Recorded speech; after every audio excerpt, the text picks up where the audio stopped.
Stop playing with that thing. I've just got to adjust this.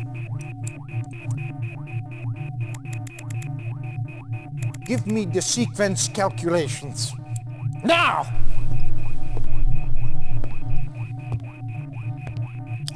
They're already done.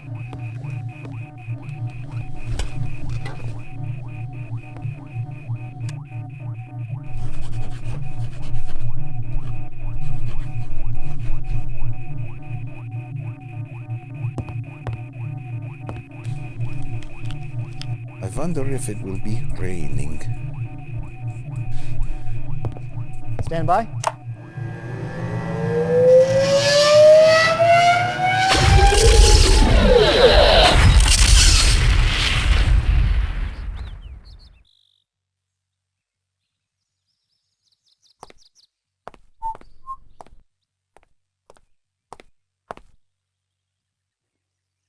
Herr Hitler!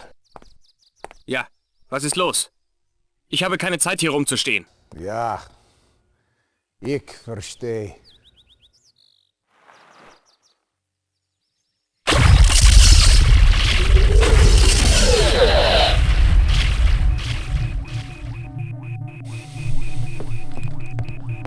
Did you find him? Hitler is out of the way. Congratulations, Professor. With Hitler removed... Time will tell. Sooner or later. Time will tell.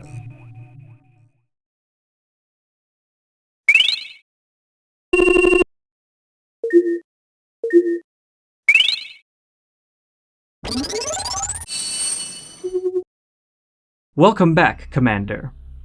I recently received a transmission from High Command detailing the important task of transferring entries from our old, aging databases to the recently established new ones, a process that will certainly take some time. Regardless, such an effort is of vital importance, especially given how much of our history has been lost or forgotten due to all the conflicts that have ravaged our planet for control of the green crystal, which for decades has threatened to consume us all. At least, that holds true for conflicts in our more recent past. Further back, mankind's wars were fought for a variety of causes. The most consequential one, however, was the Second World War. For while many today may have forgotten, the events of that war acted as a precursor for organizations, technologies, and laws that exist in the present. Though I will do my best to catalog the events of that conflict here as accurately as I can, there may still be gaps of information due to the age of these records, some of which may have become lost or corrupted on our old, decrepit databases. In such cases, I will take some creative liberties in filling in these gaps, while still trying to keep my interpretations in line with the original source material. This will be especially true regarding the details of major battles and operations throughout the war. Now with all that said, let's begin. In the 1930s, one Joseph Stalin came to power as the supreme leader of the United Soviet Socialist Republics. Stalin believed that it was the Soviet Union's, or more specifically his, destiny to control not just Europe, but the entire world.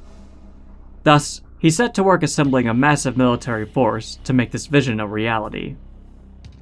It came to Stalin in a series of dreams. The birthright of the Soviet Empire is nothing less than conquering and dominating the entire globe, and the birthright of Joseph Stalin is nothing less than conquering the spirit and dominating the actions of every Soviet citizen. Of course, there were many nations that did not want to enroll beneath the umbrella of the Soviet Union, though individually, it would be difficult, if not impossible, for them to resist Soviet aggression on their own. Combining their economic and military strength together, however, would enable them to remain steadfast against the Union.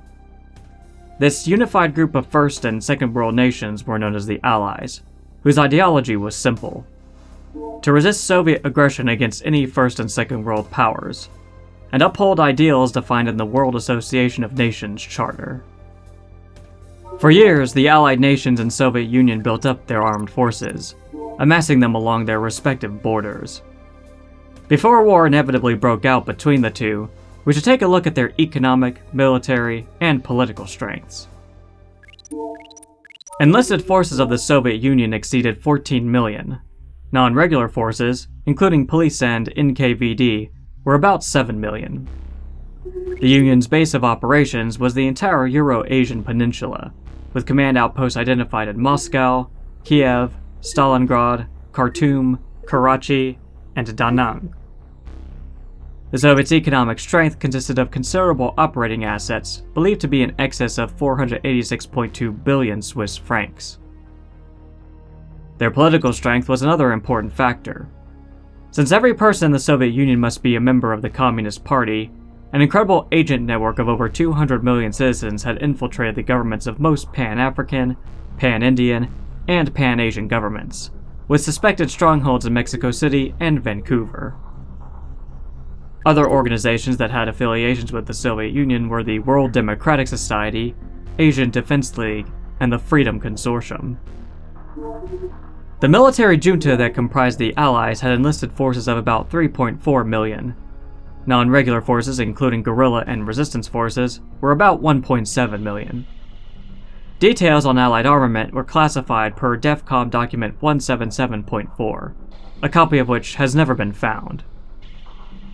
Allied bases of operations were located in London, Oslo, and Madrid. Oslo commanded operations in the northern theater of mainland Europe, while Madrid commanded the southern theater. London was the location for Allied operations of all Allied headquarters. The economic strength of the Allied nations was satisfactory, though the information was classified because of the number of governments and currencies involved. Their political strength was non-applicable, since the Allies operate as a military junta, though had considerable affiliations with the United Nations. Finally, the supreme leader of Allied forces was German General Gunther von Essling, with Greek General Nikos Stavros acting as deputy. Unfortunately, the exact date that the war began is lost to time, though many contemporaries believe that it started in the 1950s and lasted a few years. We also don't know who fired the first shot that ignited the war, though this point may not matter much, as it was a war Stalin himself desired.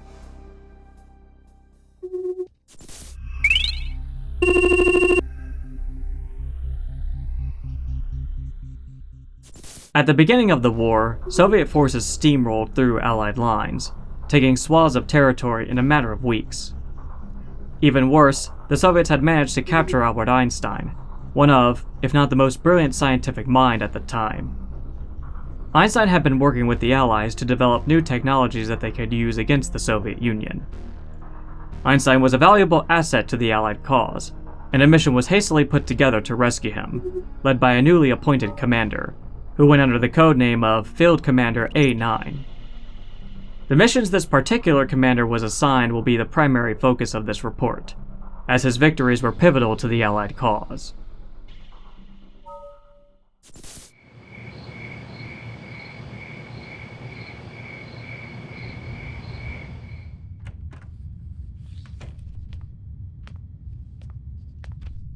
Commander? The last transmission? 0900 hours. Since then, nothing. Perhaps Einstein escaped? Too much to hope for, General. He would have contacted us by now. This is classified. I know. I sent for her. General von Essling, she is a civilian. That's why I don't get killed. Commander, this is Tanya Adams, a professional volunteer. She will work with you on this mission. Somewhere inside this research center, the Soviets hold Albert Einstein. We need him back, immediately. Get Tanya inside, so she can get Einstein out. Once you have located him, bring him back to your drop-off point for immediate evacuation. Be careful.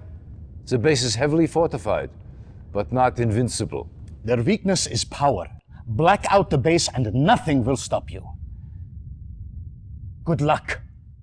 Einstein was being held inside a technology center located at a Soviet base somewhere in Hungary. Tanya arrived just north of the base via transport helicopter, linking up with a small reconnaissance team waiting nearby. Soviet guards spotted the team and went out to engage them, though they were eliminated by the machine guns of the Allies' Ranger light vehicles. To the east were a couple of civilians idling about in an ore field, Perhaps panicking after hearing the firefight occurring between the Allied and Soviet units nearby, one of these civilians ran toward the base and was quickly shocked down by a Tesla coil. The Tesla coils were the best defense structures the Soviets could construct, and the Allied forces lacked the firepower to oppose them directly. However, Tesla towers required a substantial amount of power to function. A few of these plants were located at the base's entrance, and one even had some oil barrels placed beside it. If destroyed, these barrels would cause a chain reaction of explosions, large enough to bring down one of the power plants. And that's exactly what happened when the Allied forces fired upon them. The destruction of this single power plant caused the Tesla coils to go offline. Additional Allied reinforcements arrived from the north, and these units aided in distracting the enemy defenders while Tanya made her way around the west end of the base. Upon seeing Tanya eliminate a couple of guards outside the technology center, Einstein rushed out of the building. Tanya guided the professor out of the base, heading back north where a transport helicopter awaited him. At the same time, Allied cruisers arrived via the waterway to the south, opening fire on the Soviet base. The cruiser's 8-inch guns easily brought the Soviet structures crumbling down. In the meantime, Einstein was put onto the transport helicopter and flown back to Allied lines. With his first mission accomplished, Field Commander A9 reported back to his superiors for the next mission.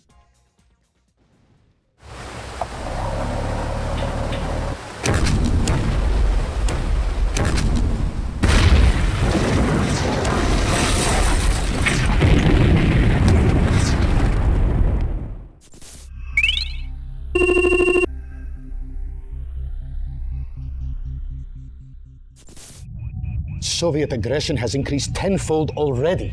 We don't have the manpower to fight Stalin's armies on every front. Commander, you did a fine job rescuing Einstein for us. Now, we are counting on you again. One of the passes we used for a supply route has been blocked by the Reds. A convoy from the 434th is due through in a matter of hours. The supplies they carry are critical to our war efforts. Nikos, what we have in that area to work with? Not much, and time is against us. You will have to make do. Clear the pass, so the convoy can get to safety. Their lives rest in your hands. Go! The commander was later given further details regarding this mission, which would take place in southwestern Poland, where the heaviest fighting was occurring. The most important of these details was the time constraint that he was under. The commander only had 25 minutes to secure the region before the convoy's arrival, so he had to move quickly.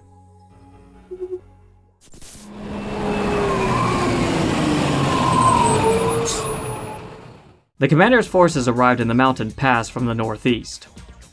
He was given an MCV for this mission, which deployed itself in a clearing, enabling the commander to construct his own base. After securing the area around his MCV, the Allied commander received reinforcements in the form of infantrymen and ranger-like vehicles. More reinforcements would periodically arrive to aid him in securing the region. The Allied commander ordered his units to focus on capturing vital checkpoints along the primary route of the mountain pass. Most of these choke points were shallow parts of the river that ran through the pass, where units could cross at.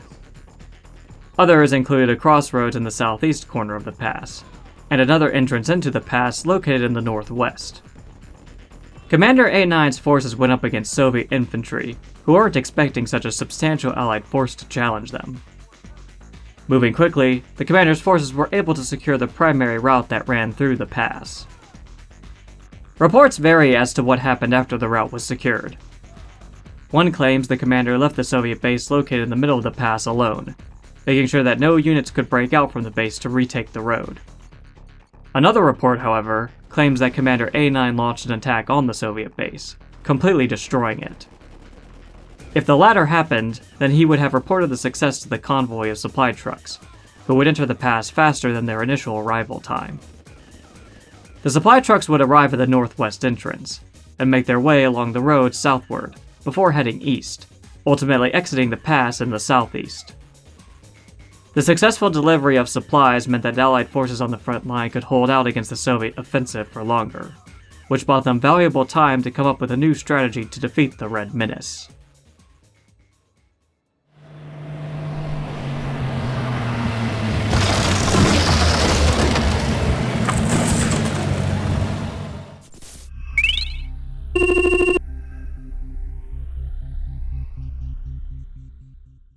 After securing the mountain pass, Field Commander A9 received a classified transmission from Landcom 16 headquarters.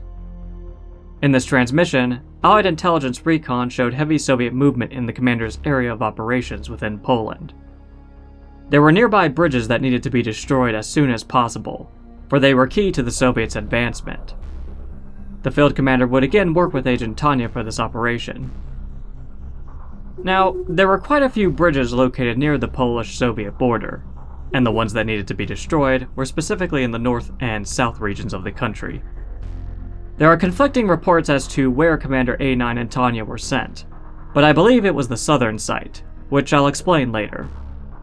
I also think that the exact location of this kind of mission isn't as important as the actual objective itself, and there are a surprising number of other operations like this throughout the war's timeline.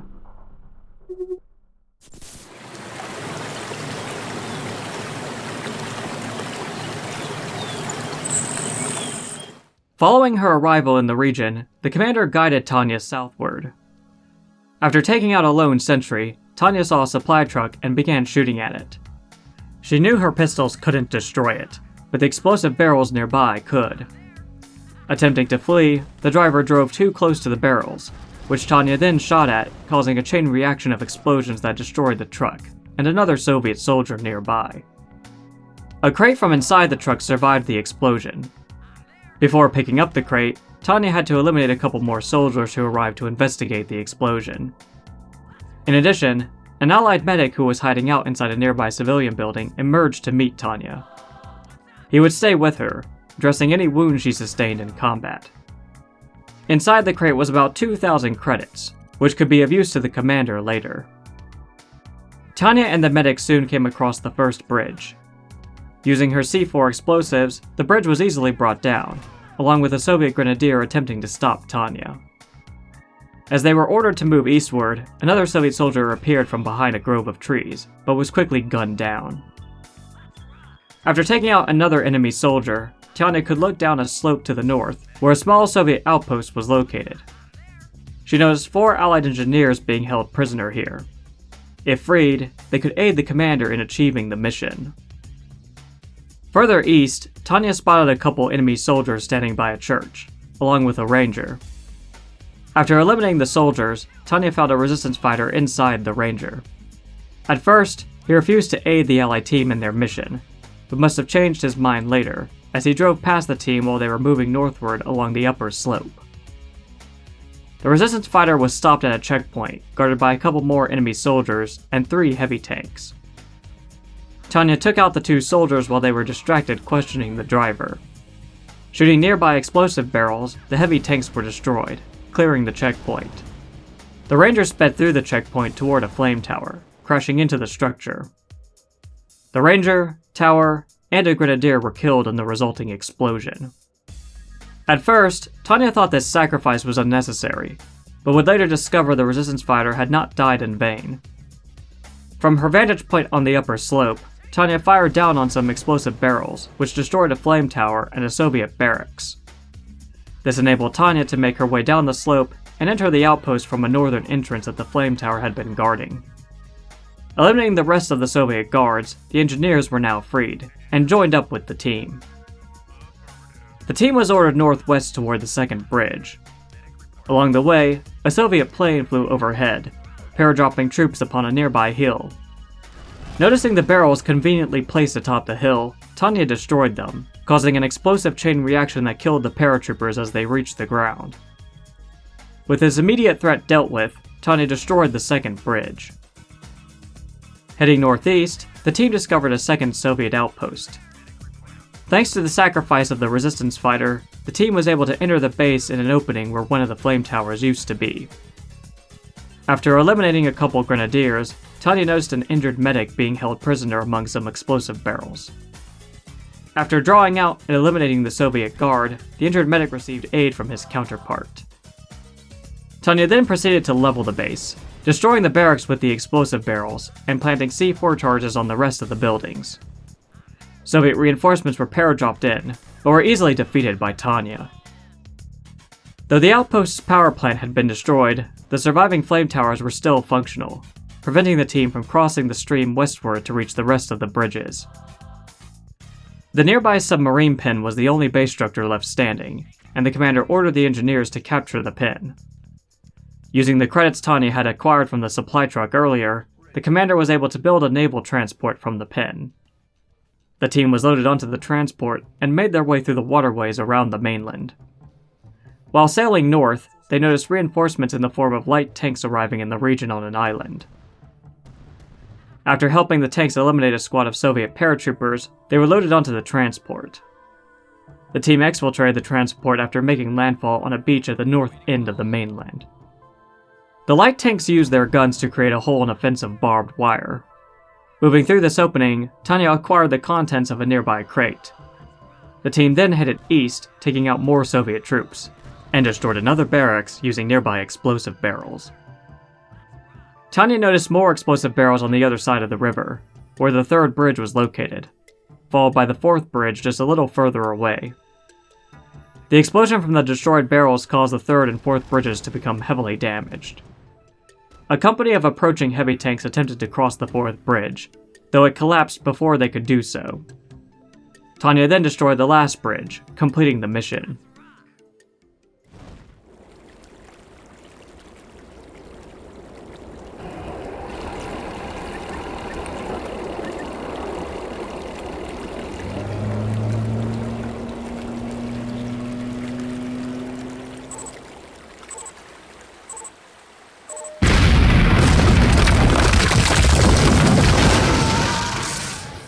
Now, what leads me to believe the southern site was the mission Commander A9 accomplished was due to the changing battle lines on the campaign map. We can see that Soviet forces were able to push deeper into Poland from the north, but in the south, the Allies maintained their ground. After this mission, the commander would report back to General von Essling.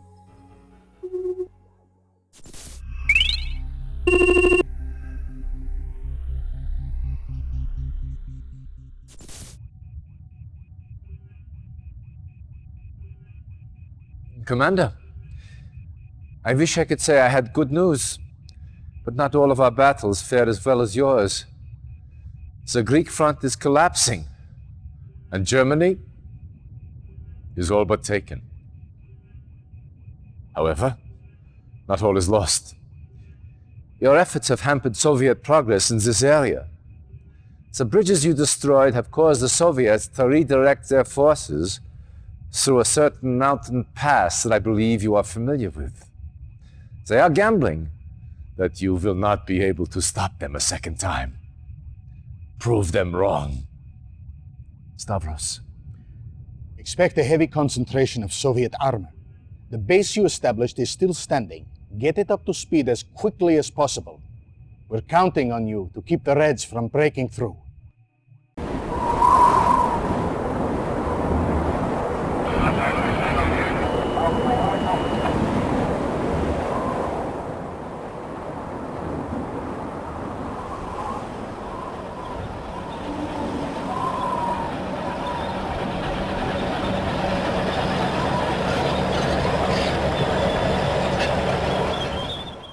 Returning to the pass in southwestern Poland, Commander A9 took charge of the base he had previously established there.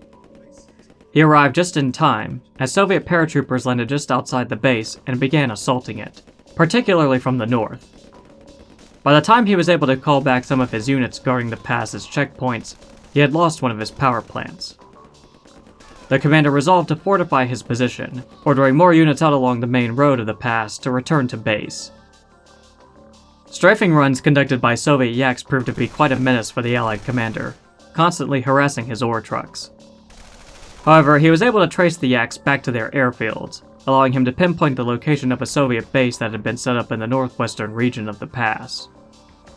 Assuming the commander had destroyed the previous Soviet base in the middle of the pass, this new one was all that he had to deal with. This did not mean that destroying it would be easy, especially with Soviet reinforcements entering the mountain pass from a western entrance near the base. These reinforcements quickly eliminated the Allied sentries still posted along the road, and with much of the route now in control of the Soviets, they could focus on destroying the Allied base. Attacks against Commander A9's base came from all directions, usually by land from the north, southwest, and south. Thanks to consolidating his forces at his base, along with constructing more defense structures and placing mines, he was able to repel these assaults. The Soviets tried dropping more paratroopers into the commander's base, successfully destroying another power plant. It was at this point the commander realized he needed anti-air weapons, and he would field these in the form of rocket soldiers that he trained from the barracks. These soldiers were able to shoot down the Yaks, stopping any further air attacks against his ore trucks. After constructing a war factory, Commander A9 prioritized the assembling of light tanks in order to counter the Soviets' heavy tanks. While having less armor and a weaker gun compared to a heavy tank, a light tank had greater speed, could fire its weapon faster, and was cheaper to produce. Because of this, a full company of light tanks could overwhelm a single heavy tank. Once Commander A9 had enough light tanks and rangers, he ordered a direct assault against the enemy base from the east. The Allies engaged Soviet forces right outside the base and took heavy casualties. The survivors attempted to break through the defenses of the Soviet base, but only managed to destroy one flame tower till they were wiped out. The Allied commander created another attack force, deciding instead to try and assault the base from the south. This group engaged a few heavy tanks along the main road heading north toward the base, only taking minimal casualties. The Allied force assaulted the Soviet base again, and this time, Commander A9 ordered his units to focus fire on the enemy construction yard, which was successfully destroyed. This meant that the Soviet commander would be unable to rebuild lost structures. Commander A9 ordered survivors of the attack to return to base for repairs and replenishment. A short time later, a third assault was launched, this time destroying the enemy base's war factory and barracks. This left the flame towers as the base's only defense, and once these were brought down with the aid of Allied reinforcements, the rest of the base was demolished. With the pass now once again fully in the hands of the Allies, Commander A9 reported back to his superiors for his next assignment.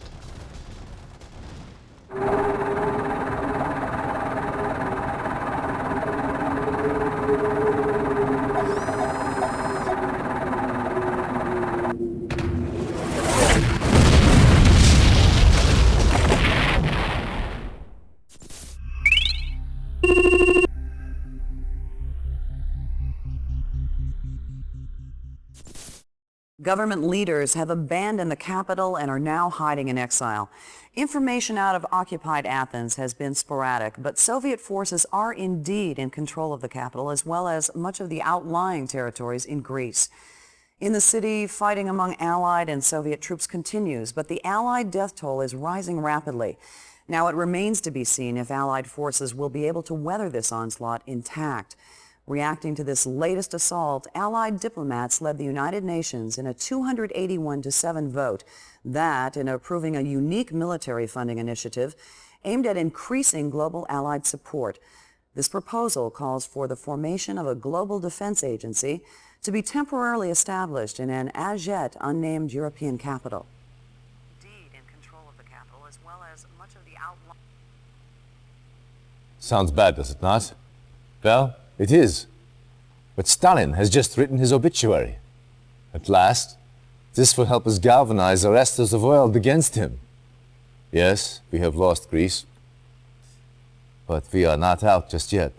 Stalin may think so, but if we can continue to counsel the talents of commanders like yourself, we will come through this war on top. My old friend...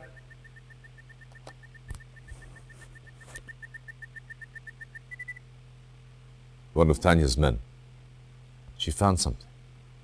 But Russian security agents have captured her.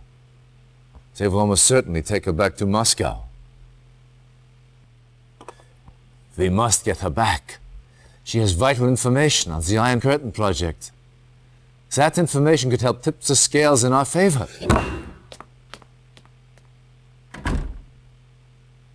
Let him clear his head. In this state, he is of no use to us. The Soviets currently hold Tanya near Grodno. The prison is well guarded. but a supply truck from a nearby Soviet base runs through the facility several times a day. If your spies can infiltrate the war factory, they may be able to hitch a ride into the prison compound. Once you have found Tanya, get her out of there any way you can. This is another mission where we have conflicting documentation as to where exactly it took place. Von Essling mentions Tanya being held at a prison near Grodno, which during this time period was part of Poland. Of the 3 possible mission locations, I'll be focusing on the central one, as it appears to be the closest to Grodno and is within Poland's borders.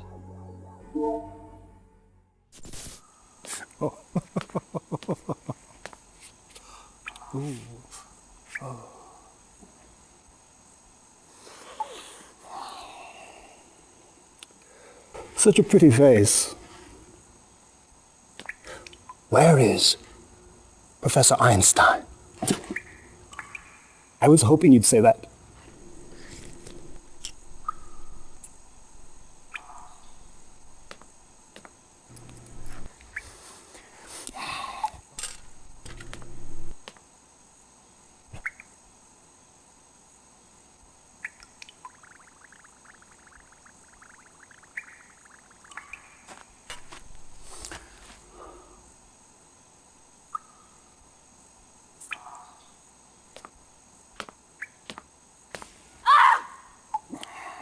I'm afraid the effects are quite permanent.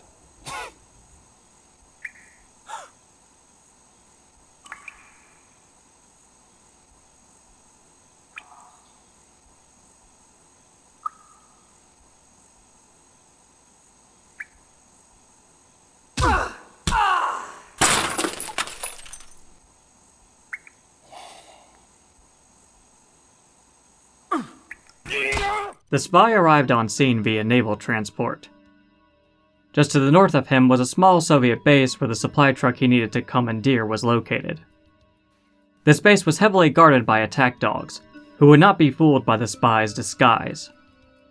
Because of this, the spy took some time to observe the dog patrols, attempting to figure out a way around them and into the base. He couldn't take too long though, as there was a limited window of time before Tanya would be moved and lost to the Allies indefinitely. Her prison was located on an island in the northeast, only accessible via a couple of long bridges. The spy took shelter among a grove of trees, hoping to head east when a dog patrol had passed. However, a second patrol came out of the base from the north, headed in the spy's direction. The spy moved south and crossed a river, then followed the river east. The dog patrol continued south along a road, while the spy waited near a bridge spanning the river. Once the original dog patrol had passed, the spy made his way across the bridge back north toward the base. After waiting for a third dog patrol to move away, the spy was able to infiltrate the base and access the supply truck. The supply truck was driven southeast back across the bridge, and then headed east toward a larger Soviet base. The truck was stopped at the entrance to the bridges and underwent inspection by the guards. Though the attack dogs nearby sensed something was off, the guards let the truck through, as the disguised spy had the proper paperwork. Driving quickly across the bridges, the spy made it to the prison island. He jumped out of the vehicle as it was sent speeding toward a flame tower guarding the entrance to the prison. The impact, along with a few explosive barrels, destroyed both the tower and truck, clearing the way for the spy to enter the building.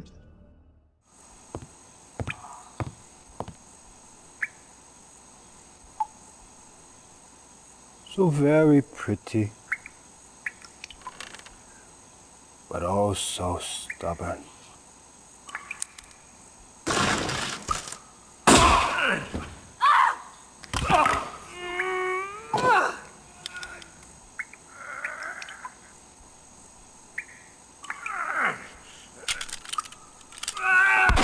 After killing her interrogator, Tanya fought through the rest of the prison, acquiring her confiscated C4 charges and demolishing the building on her way out.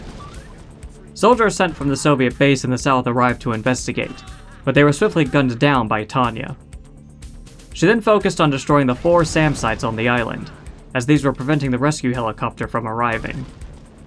Once the SAMs had been eliminated, the rescue chopper came and exfiltrated Tanya from the region. Allied reinforcements arrived on the southern beach at the west end of the region via naval transport. Commander A9 ordered his attack force to assault the smaller Soviet base just north of them, but to leave vital buildings standing. The most important was the construction yard, which was captured by one of the Allied engineers. With the Soviet construction yard under his control, Commander A9 now had access to the Soviets' limited arsenal here.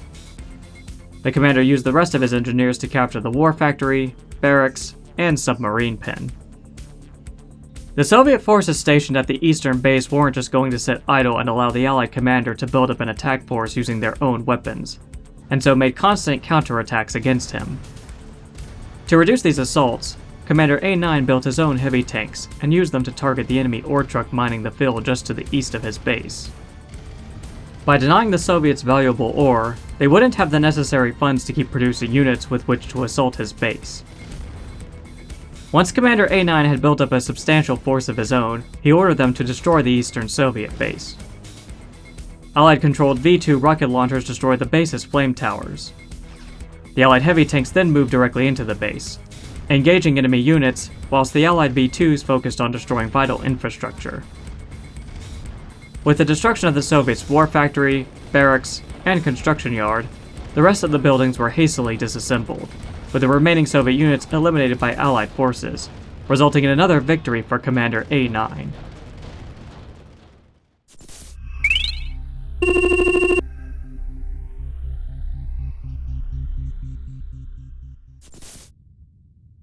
Excellent work, Commander. The information Tanya recovered has proved invaluable.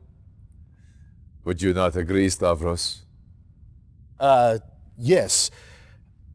Our analysis is almost No, sit.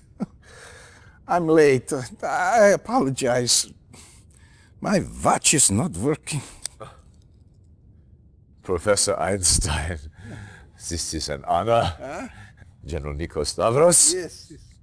Professor, let me introduce the commander who rescued you. Commander, this is Professor Albert Einstein. Yes. Very exciting.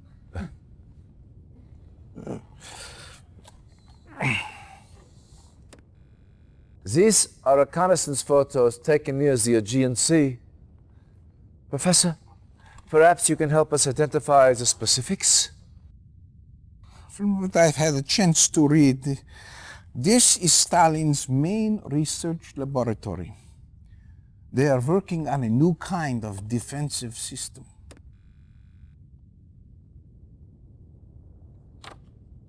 Oh, yeah, this is it. The Iron Curtain. It's based on the theory of resonating molecules at certain Well, yes, frequencies. Professor, but what does the Iron Curtain do? Do? Well, by the theorem, it appears to make things invulnerable. Any vehicle or structure covered with this effect, by theory, will be impervious to harm. It's incredible. I know Tesla was experimenting with this kind Thank of you, work. Professor. That is all we need to know. Soviet research on this device cannot be allowed to continue. What else do we know about this research facility, Stavros? Nikos, put your personal losses aside for a moment, will you? Yes, of course. Besides R&D functions, this base also serves as a waypoint for Soviet submarine actions, so it is heavily populated. As far as we can tell, the only prototype they have of this Iron Curtain is located here. We do not know if it is operational yet. Commander, your task is simple. Get into that base, infiltrate their laboratories, and destroy all information and prototypes of this Iron Curtain. It seems that General Stavros still hadn't fully recovered from the fall of Athens. Not only was it the capital of Greece, but Stavros' hometown was located nearby, having been ravaged during the Soviet siege of the capital. The news of this Iron Curtain weapon only caused Stavros to sink further into a depressed state, thinking that victory for the Allied cause was all but hopeless. Von Essling did not share this sentiment, however.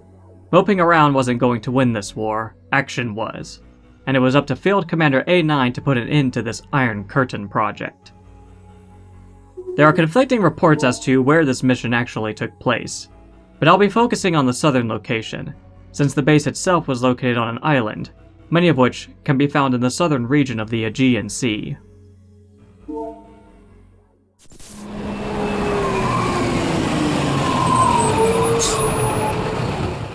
Upon arriving in the region with his forces, Commander A9's first objective was to establish a base using his MCV.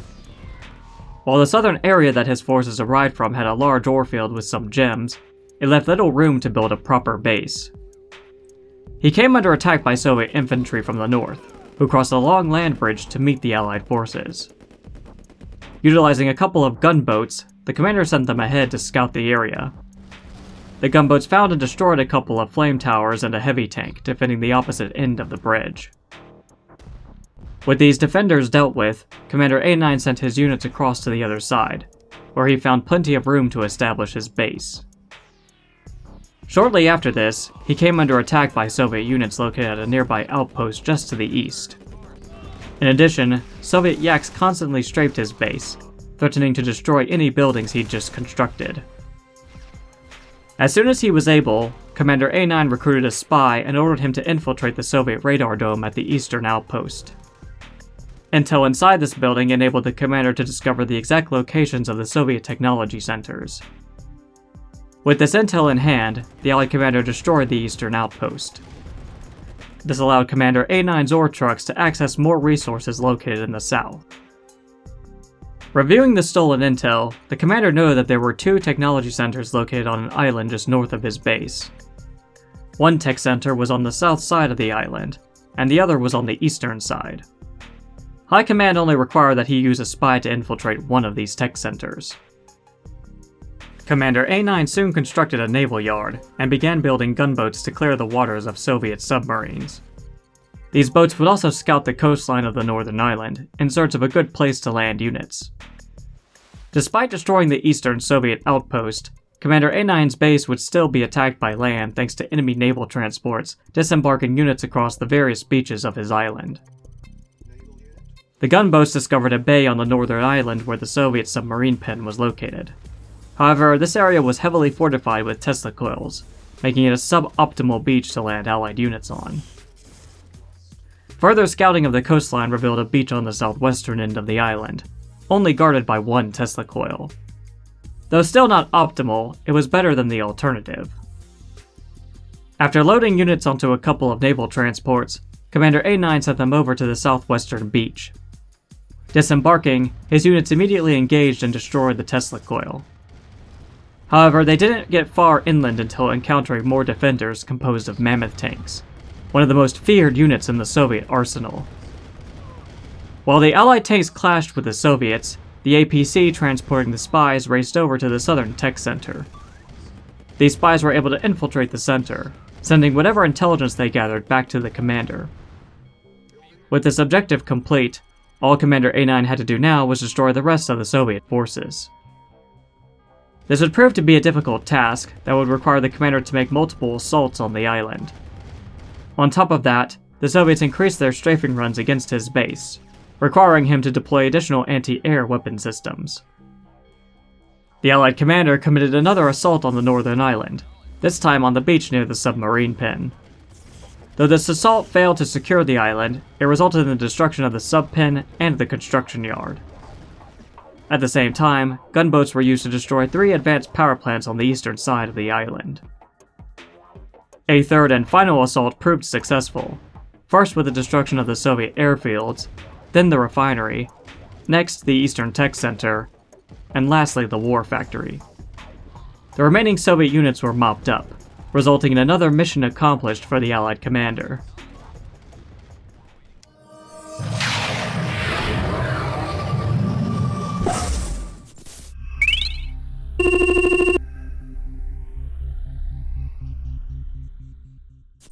Shortly after the success of his previous mission, Field Commander A9 received a secret transmission from Landcom 16 headquarters.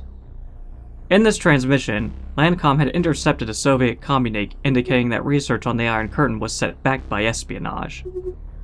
This communique was then traced back to a secret Soviet base in Bornholm, an island of Denmark located in the Baltic Sea. Commander A9 would be sent there to investigate a possible connection with Iron Curtain research. His objectives were to capture the radar center and destroy submarine production capability on the island.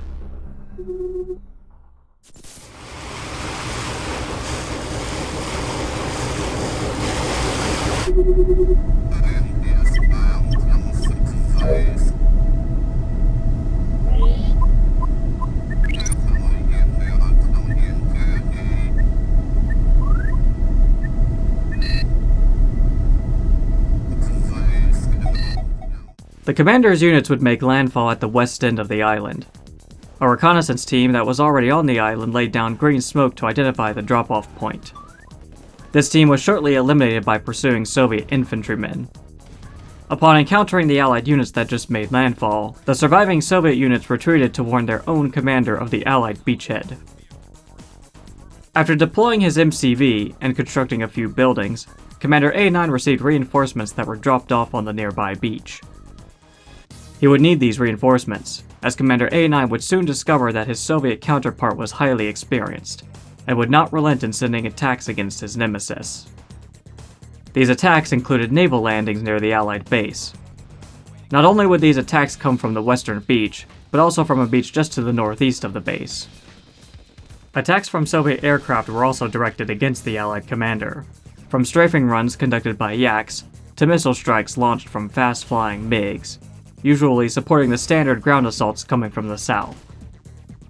The radar dome that the Allied commander needed to capture was located southeast of his base, just a short distance away, but he couldn't immediately capture it until he had adequate defenses set up, and had assembled his own attack force.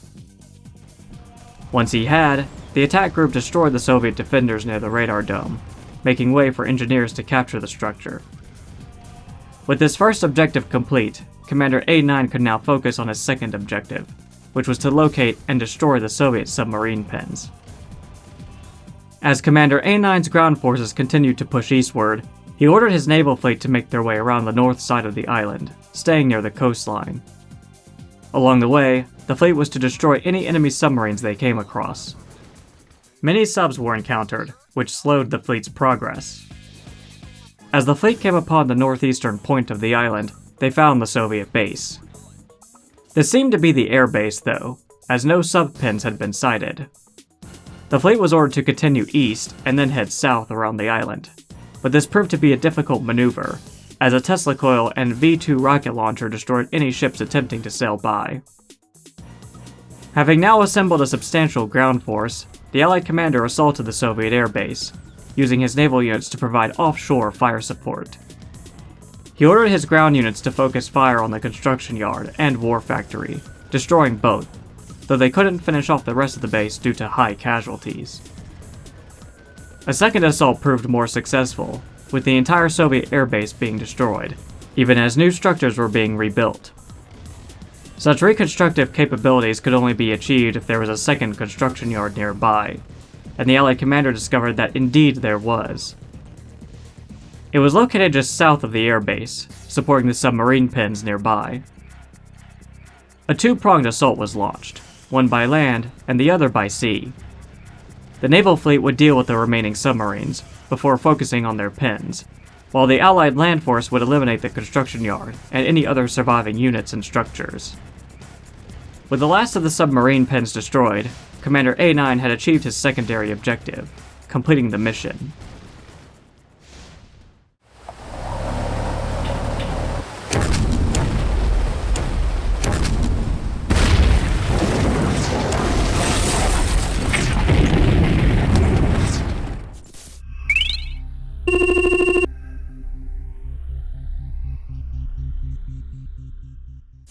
Field Commander A9 reported back to Allied High Command to bear witness to an important test. Known as the Philadelphia experiment, this test was an integral component of the research Albert Einstein had been conducting as part of his unified field theory, the results of which could aid the Allies in driving back the Soviet invasion.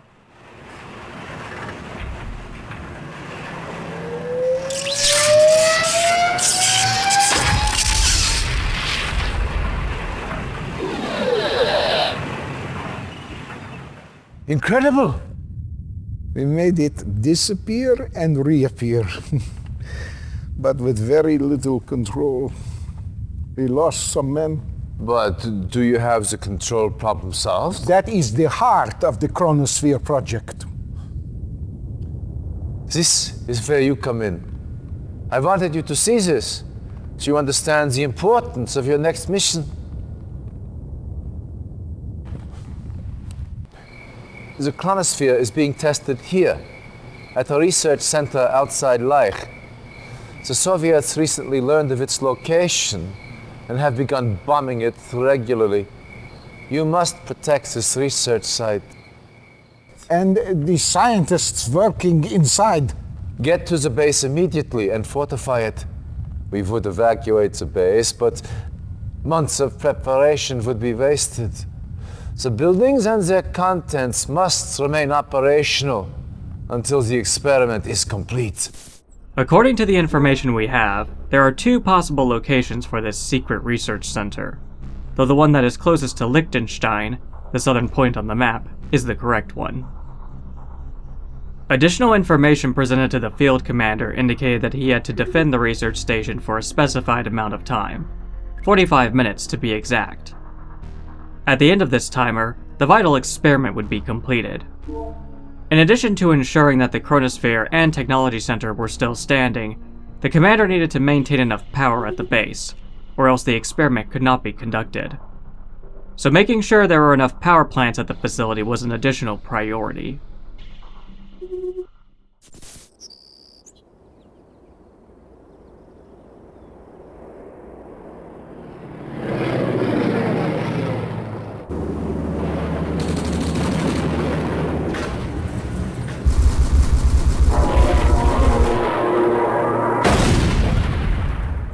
Commander A9's forces arrived in the southeast of the region, composed of tanks, mine layers, an MCV, and a couple of destroyers in the nearby river.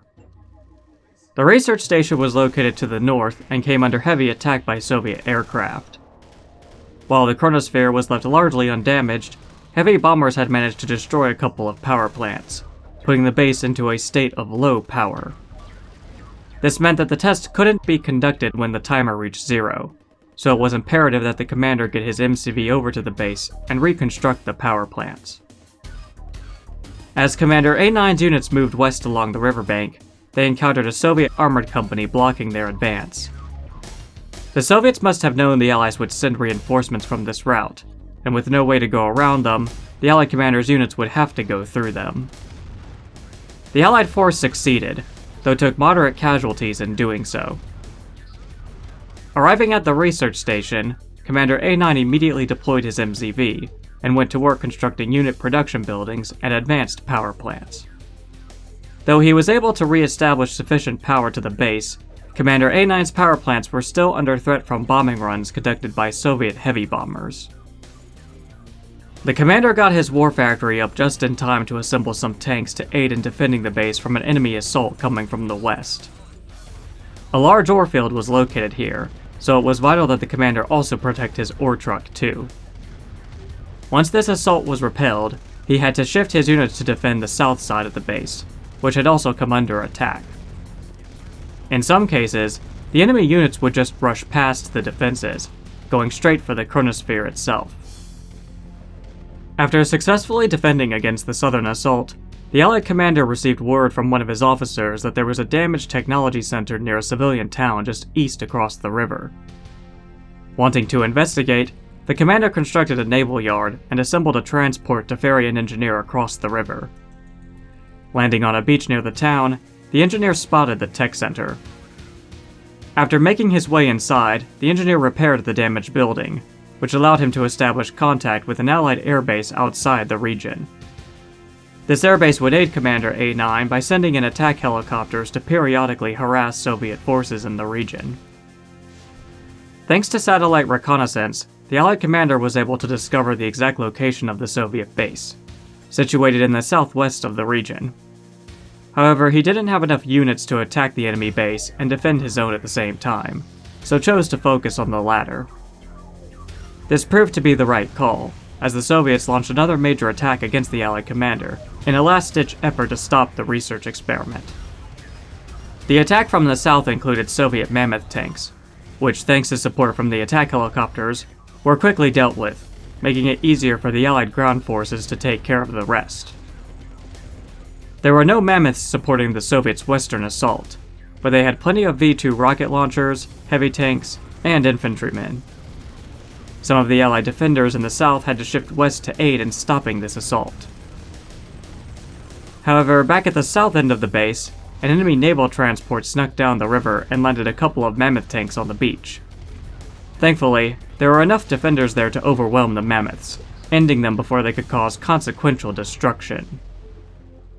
With the second major assault repelled, along with the base having enough available power, the scientists at the research facility were able to complete their experiment with the Chronosphere.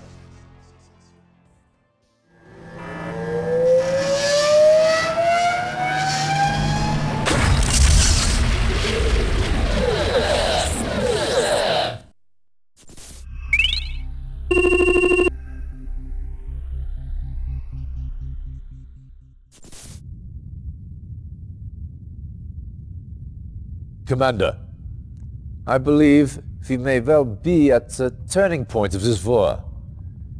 With Stalin's Iron Curtain offline, and the success of the Chronosphere, victory is finally within our grasp. However, there is still much to be done. One of our spies has confirmed our worst fears. The Russians have developed a weapon greater than anything previously known. An atomic bomb. Stalin plans to unleash these bombs on several European cities. If he succeeds, all we have worked for, as a race, as allies, will be for naught. This is Major Vladimir Kosygin, one of Stalin's key atomic strategists. Intelligence indicates that he has vital information on Stalin's plans for this new weapon. Kosygin is appalled by Stalin's methods and is ready to defect. Apparently, Stalin plans to use his own troops as sacrificial lambs to draw our forces into a trap. Once we take the bait, he drops the bomb. You will find Kosygin here, in the Riha compound. Direct the spy past that compound's defenses and to the command center. Once you reach Kosygin, get your APCs in, and Kosygin out. Though von Essling mentions extracting Kosygin from a compound near Riga, our documents show another location further north, closer to the city of Tallinn. Perhaps Allied intelligence considered that Kosygin may have been assigned there at some point, but for the purposes of this report, I'll be focusing on the Riga location, since it is the one specifically mentioned by von Essling.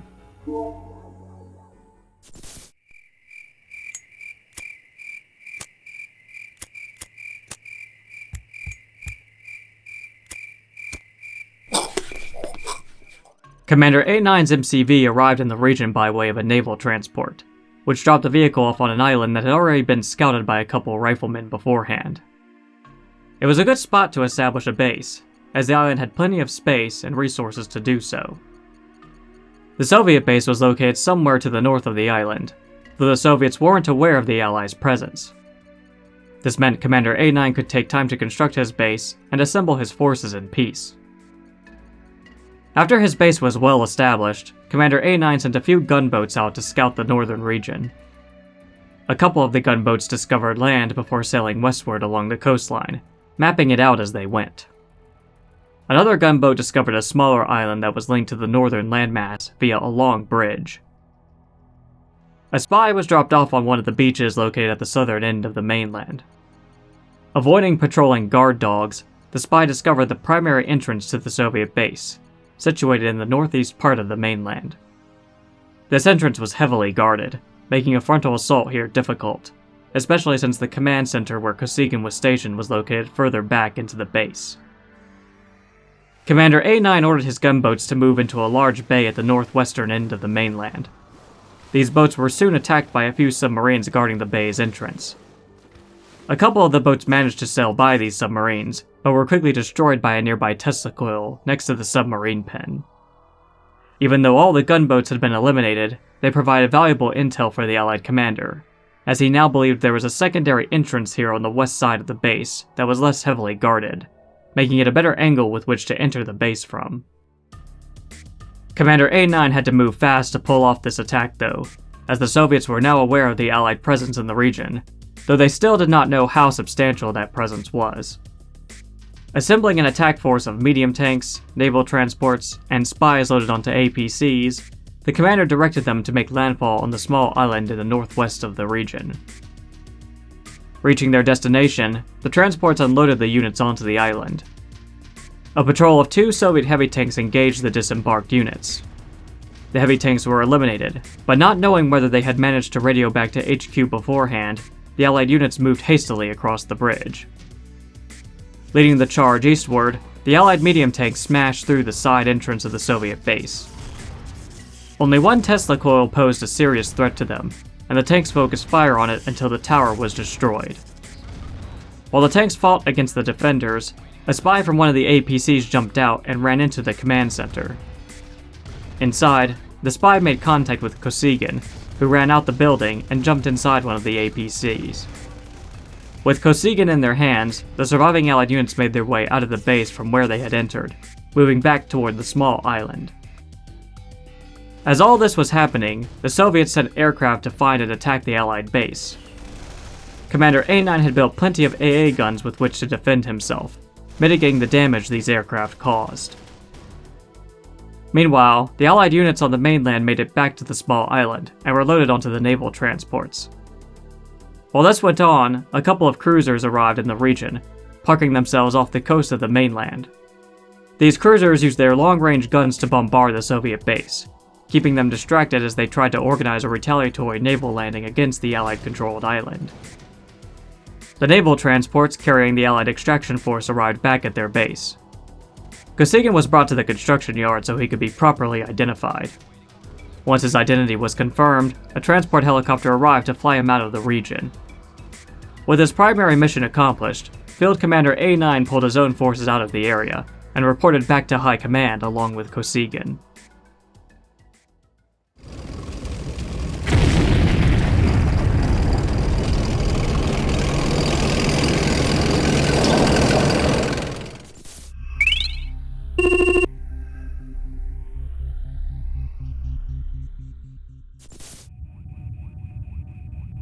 How many atomic bombs does Stalin possess?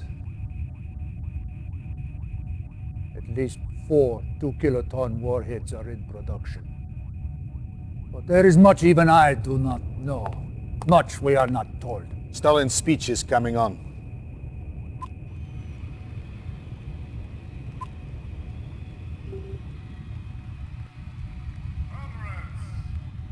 That woman, Stalin's paramour, correct? I can think of better word to describe her. Yet, Boże on Pomazny, he is mad! How can he do this? Explain, Kosygin, what are you talking about? Stalin! He announced he is telling everyone he's threatening to destroy the world. His missiles are ready, he's preparing to launch. Is this possible? A week ago, no. But now, who knows? This does not sound like a bluff. Even now, a great purge tears through the Kremlin. Your allied force becomes too powerful. In his fury, Stalin kills his own people. More death, more dishonor.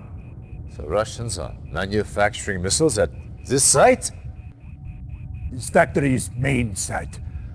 We call it Temные Vasodniki, the Dark Horsemen.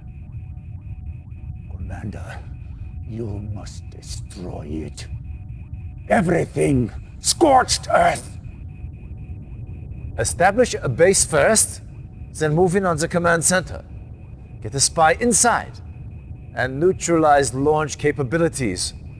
Once the missiles are neutralized, destroy the facility. Everything. Scorched earth.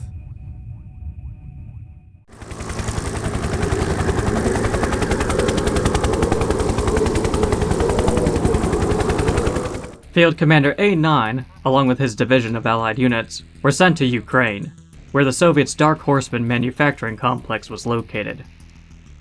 After establishing his base, the commander sent reconnaissance units out to scout the region. A pair of rangers discovered a large ore field east of the base, along with a bridge that was guarded by Soviet grenadiers. These grenadiers destroyed the bridge using nearby explosive barrels, denying the Allied units access to it. Now that the Soviets were aware of an Allied presence in the region, they sent out their own recon units, quickly discovering Commander A9's base. The Soviets' first assault against their enemy's base was impressive, using V-2 launchers to create an opening in a nearby grove with which to funnel units through into the base. At the same time, paratroopers were dropped in, attacking the Allied base from the east and northwest, whilst Yaks conducted strafing runs. Commander A9 had made sure to set up adequate defenses to repel this assault, as well as future ones that the Soviets would send against him. After constructing a technology center, Commander A9 was able to launch his own GPS satellite, which cleared the fog of war in the region. This enabled him to find the exact location of the Dark Horseman base, which was, to no surprise, heavily defended. The commander was told that he would need to use extreme caution when approaching the base, as High Command didn't know if any atomic bombs had been armed yet. Such an approach couldn't even be done until the surrounding defenders had been eliminated, though. The Soviet command center, along with what looked to be missile silos, were located at the back of the base, surrounded by a concrete wall and guarded by SAM sites, a Tesla coil, and flame tower. In the northeast was an airbase, from which the Soviets launched their attacks against the Allied one. Field Commander A9 made the destruction of this base his top priority, with his second priority being to secure the area around the Dark Horseman base, especially the ore fields located in the southeast and western parts of the entire region. Once these priorities were achieved, Commander A9 could then focus on laying siege to the primary base. To aid in these endeavors, the Allied commander was authorized to construct helipads, which enabled him to field air support in the form of AH-64 longbow attack helicopters. These helicopters were excellent at destroying armored vehicles and base defenses. Using these helicopters, Commander A9 ordered them to assault the northeast airbase, targeting petroleum barrels whose explosions caused substantial damage. At the same time, armored companies rolled out into the region. One of these companies ran into a Soviet supply truck and destroyed it, collecting a crate of credits among its wreckage. The rest engaged Soviet forces outside the Dark Horseman base. These units prioritized the destruction of enemy ore trucks in an attempt to cut off funding that the Soviet base desperately needed to counter the Allied commander. Where they could, the Allied attack helicopters would support their ground forces in these engagements. One armored company was ordered to finish off the airbase in the northeast, though they took substantial damage due to having to pass so close to the Dark Horseman base. Things seemed to be going according to plan for the Allied commander, until he noticed 4 missiles rising skyward from the Soviet base. A few seconds later, the commander received an emergency transmission from von Essling. Commander, as you are well aware, Stalin has launched 4 atomic missiles. The only way to stop them now is to get into the command center. Each missile is controlled by a launch terminal. Deactivate all the launch terminals and stop those missiles. The parameters of the mission had suddenly changed. The destruction of the base was no longer the primary concern. Now, it was just the capturing of the command center, and time was of the essence. Commander A9 had a single hour available, not just to capture the command center, but to deactivate the missiles as well. He had 3 options available. The first was to make a direct frontal assault against the enemy base, though this would require a lot of preparation, along with the deployment of a substantial number of units. This would take up too much valuable time, especially if it required more than one assault to fully break through to the command center. The second option was to have an armored company cut its way through a forest in the northwest, which would enable them to attack the base from behind, with close access to the command center. However, chopping down this many trees would again use up valuable time. The third option was to have an armored company flank around the base in the northwest, close to the now destroyed airbase. The company would be able to cross a shallow stretch of a river and make a beeline behind the base, to then come around and breach the walls protecting the command center. This option was deemed the quickest, and is the one I believe the commander chose. To avoid having his armored company take damage passing so close to the Soviet base, a couple trees in an eastern grove were destroyed, creating a safer route for the company to utilize. Flanking behind the base to the north, the Allied company ran into a single heavy tank, which they destroyed. Before making their way up a hill into the base, the attack helicopters were brought in to destroy the single Tesla coil atop the hill. Once eliminated, the Allied armor company charged up the hill, taking out the few remaining defenders and punching a hole in the concrete wall protecting the command center. The APCs were sent through this opening, running over buried landmines surrounding the command center. Enough of these mines were cleared to allow engineers to disembark from the vehicles and make their way into the center, successfully capturing it.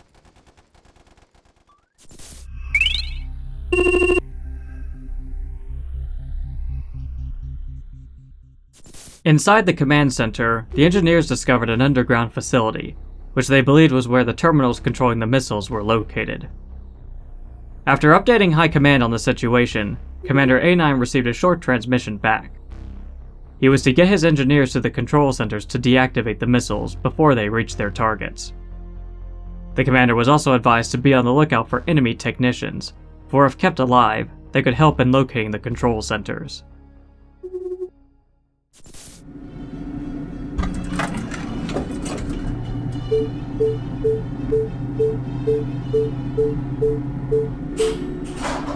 The Allied strike team of riflemen, engineers, spies, and a medic took an elevator down into the underground facility.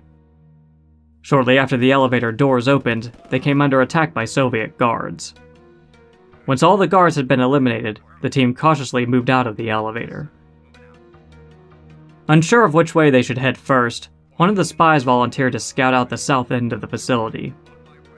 As he proceeded down the hallways, he encountered more guards, but also saw technicians running past him up and down the halls. Remembering that the technicians could be a clue to where the control centers were located, he reported his sightings back to the team. The spy continued south, but heard a growl coming from a side room just up ahead. Glimpsing an attack dog, the spy tried to run back to his team. Before he was killed by the dog, he radioed back to them regarding this threat.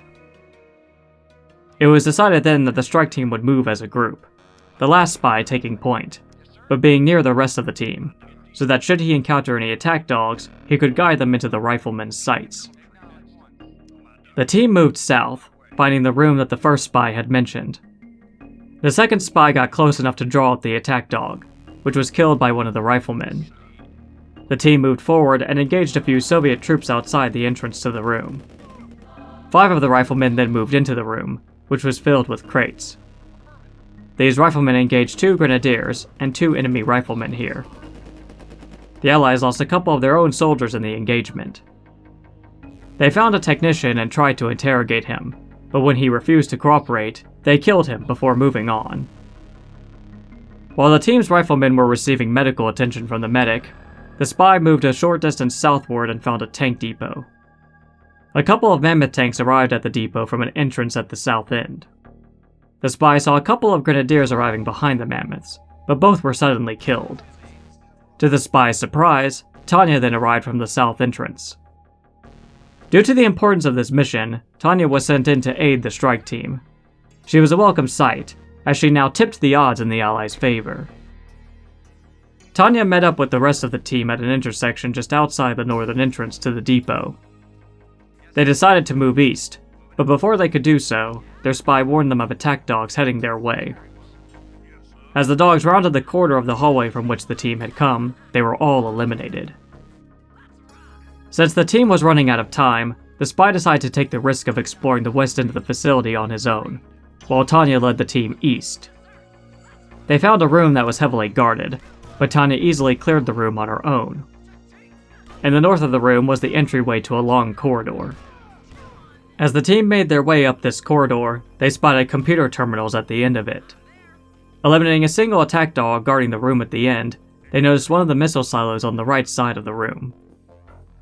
One of the engineers approached the computers and was able to use them to deactivate the control center. 1 missile disabled, now 3 more to go. Shortly after disabling this control center, the spy radioed back to the team that he had found the second control center in the west. The spy also warned them of 2 guards standing just outside the entrance to this second center, but they were no match for Tanya. Another engineer made his way into the room, accessing the computers to deactivate the second control center.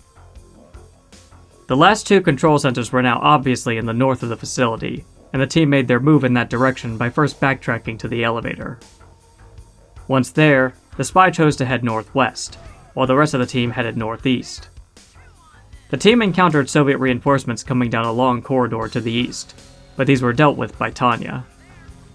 While moving northwest, the spy radioed back to the team that additional enemy reinforcements were headed their way.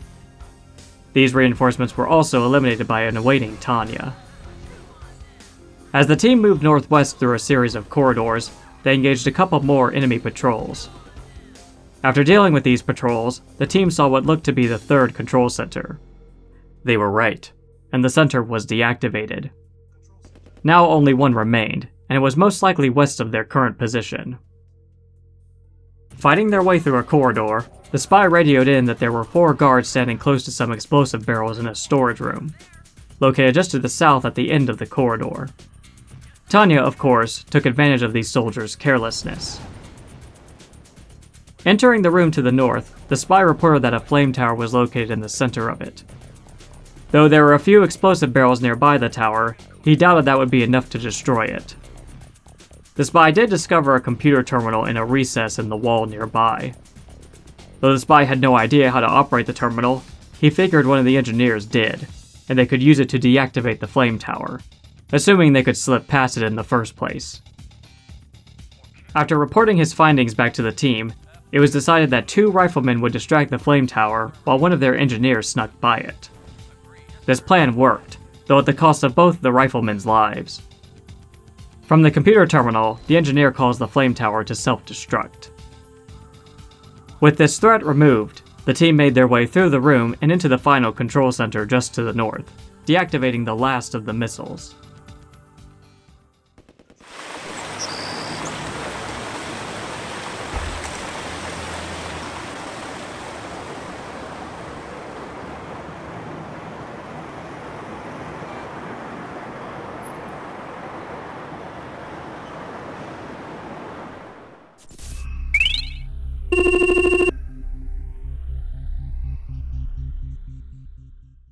After narrowly succeeding in stopping Stalin's atomic strikes against the Allies, Field Commander A9 reported back to von Essling for debriefing.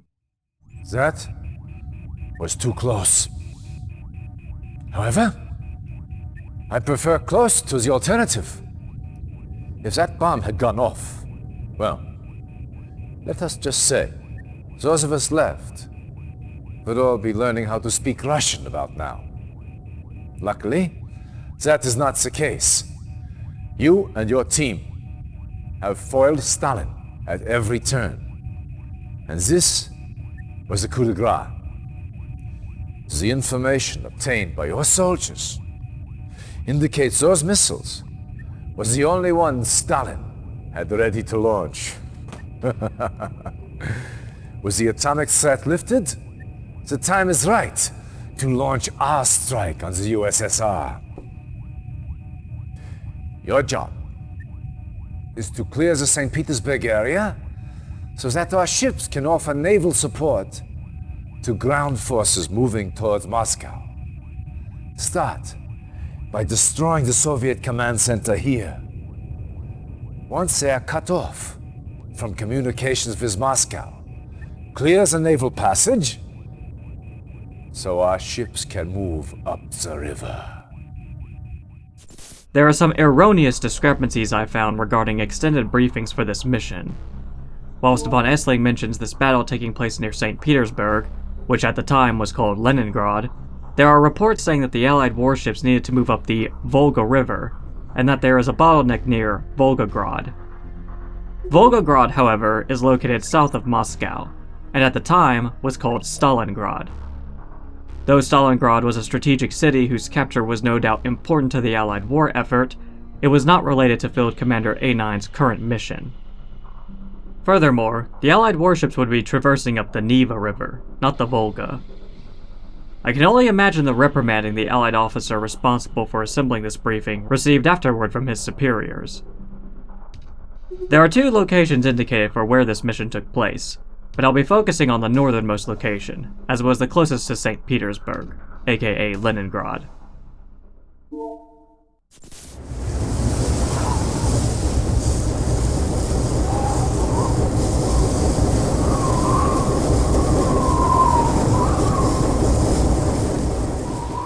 When Field Commander A9 took control of his initial task force in the region, he noticed it came with 2 MCVs.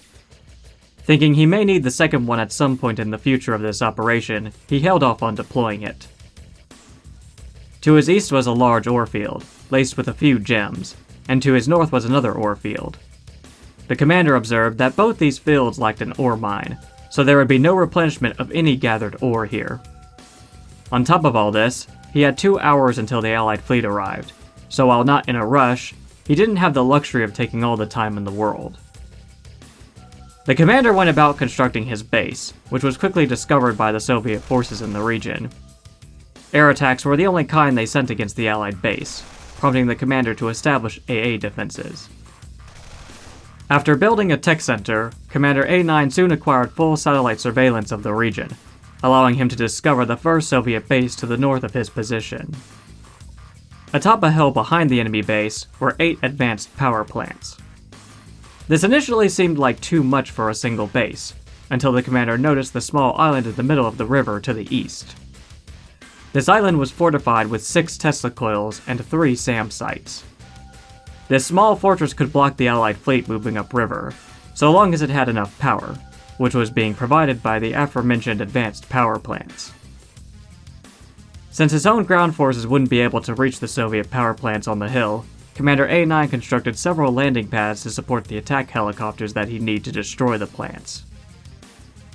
The satellite also picked up a Soviet outpost to the northeast of the region, though it seemed to be offline, posing no immediate threat to the Allied commander. Assembling a company of medium tanks, Commander A9 sent them out to deal with 2 mammoth tanks patrolling the area just east of his base. Next, he ordered the company to assault the Soviet base in the north, using his attack helicopters to destroy the Tesla coils guarding the main entrance. Taking casualties, the Allied tanks fought against the Soviets' own heavy armor at the entrance. Commander A9 ordered his company to focus fire on the construction yard at the back of the base, which they successfully destroyed before being wiped out by the remaining defenders. Without their construction yard here, the Soviet commander couldn't rebuild any structures or defenses. Furthermore, the lack of SAM sites meant the base could be finished off by the Allied commander's attack choppers. While his helicopters picked off the North base's remaining structures one by one, Commander A9 assembled another tank company to move in and finish off the survivors. However, he noticed that his Soviet nemesis had fallen back to the outpost located on the other side of the river, having quickly built it up to act as a secondary base. Using his second armored company, the Allied commander finished off the northern base, destroying everything except the submarine pen. He had hoped to capture this pen and use it to deploy naval transports to ferry his units across the river. However, he quickly realized the building was too close to the fortified island, whose Tesla coils would easily destroy the pen if he captured it. He tried using his attack helicopters to destroy the power plants atop the hill, but every time one went down, another would be reconstructed by the Soviet commander. Commander A9 resolved then to focus on destroying the second base. Using his extra MCV, Commander A9 deployed it along the shore of the riverbank. He attempted to construct a naval yard, but was thwarted by enemy submarines hiding below the surface of the water. Once a couple of these subs had been sunk, a new naval yard was successfully constructed.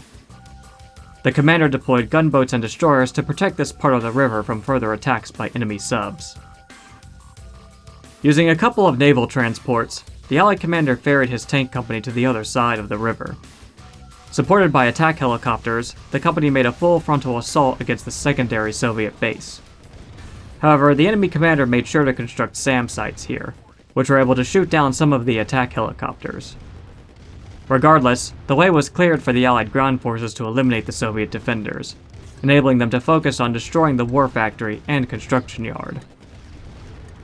As his armored company mopped up the second base, Commander A9 ordered his fleet of gunboats and destroyers to seek out and destroy any enemy submarines they encountered in the river. At the same time, his attack helicopters focused on destroying the advanced power plants on the hill. Time was running out until the fleet arrived, and the river island was still fortified. Approaching the island from the south, Commander A9's fleet engaged and sank 4 enemy submarines, while also losing a few vessels of their own. Though a couple of power plants remained on the hill, they were unable to provide enough power to keep the island defenses online, which allowed the commander's destroyers to, well, destroy all its defenses. They were destroyed just in time too, as the Allies' main fleet arrived from the south. However, the waters to the north hadn't been cleared of any remaining submarines, and so Commander A9's fleet, supported by his attack helicopters, rushed to destroy the last of these subs before they could cause serious damage to the main fleet. With these last threats dealt with, the main fleet was able to make it through this stretch of the river mostly intact, resulting in an important victory for the Allies, enabling them to push further into Russia.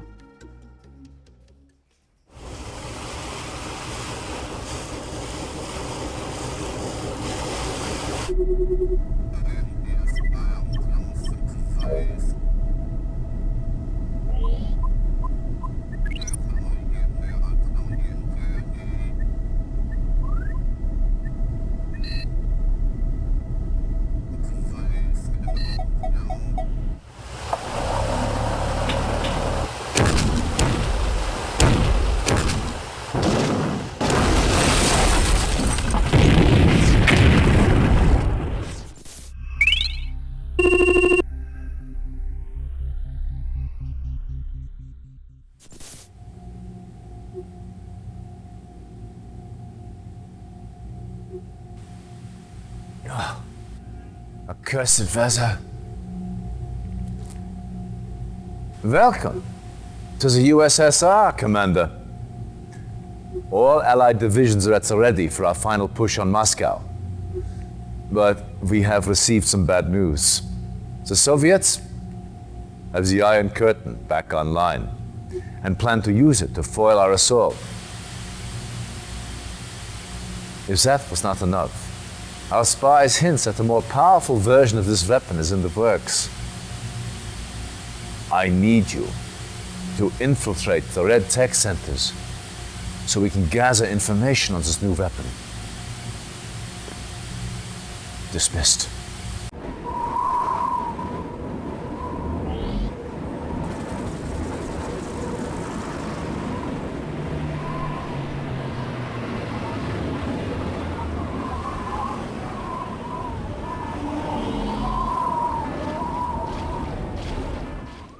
Located somewhere in northern Russia, Commander A9's forces made landfall from a river in the south of the region.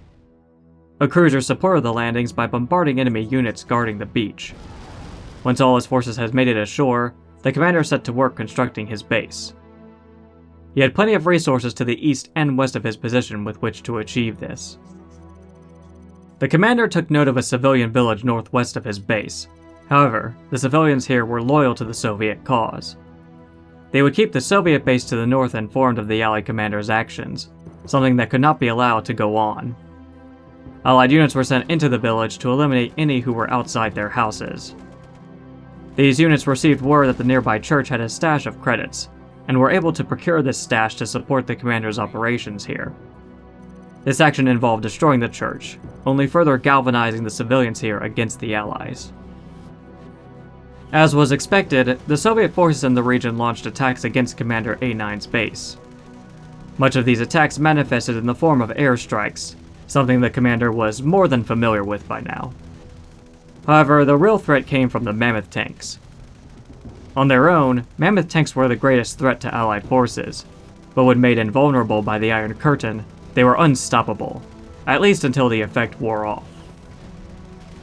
Once the Allied commander gained satellite reconnaissance of the region, he was able to get a better idea of what he was up against.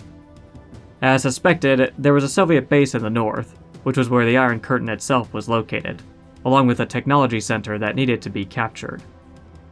More alarmingly, though, was the presence of a missile silo, which meant there was a chance the Soviets had an atomic weapon on hand to use against the Allied commander if they felt desperate enough. Another Soviet base was located northeast of the Allied one, which is where the second technology center was placed. Commander A9 decided to focus his efforts on this base first. There were plenty of defenders just outside the main entrance to the northeast Soviet base. To the west of this base, though, was a land bridge only guarded by a single Tesla coil. If this Tesla coil could be taken out, then Commander A9 could rush tanks into the base from the southwest. When ready, the commander put his plan into motion, using attack helicopters to destroy the Tesla coil near the bridge. A second Tesla coil in the base was destroyed too, just before the tank company charged in from the southwest. The company was ordered to focus fire on the construction yard, destroying it.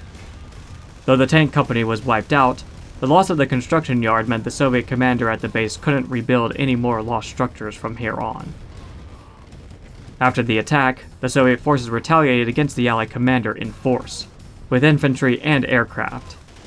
This included sending Hind attack helicopters to strike at Commander A9's own construction yard.